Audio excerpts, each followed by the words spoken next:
नमस्कार. मी तुम्हाला आज दाखवणार आहे दोडक्याची भजी. त्यासाठी दोडका असा बारीक चिरून घेतलेला आहे. कोथिंबीर घेतली थोडी, असेल तर घ्या, नसेल तरी चालेल. हिरवी मिरची, लसूण, आलं बारीक करून घेतलेलं आहे. बेसन पीठ, चवीनुसार मीठ, तीळ घेतलेले आहेत आणि ओवा घेतलेला आहे. आता हे सगळं आपल्याला बेसन पिठामध्ये एकत्र करायचं.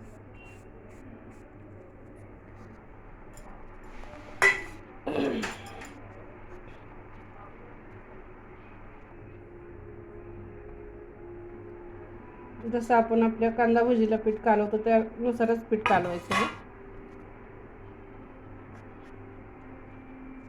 तुम्हाला किती तिखट पाहिजे त्यानुसार कमी जास्त करायचं.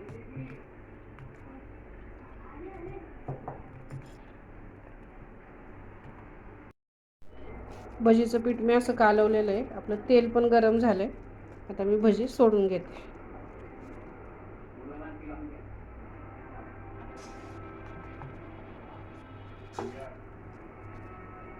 छान बारीक बारीक भजी सोडून घ्यायची.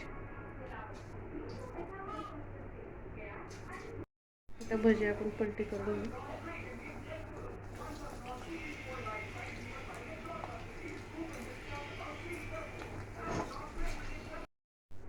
आता आपली भजी तयार झाली, मी काढून घेते.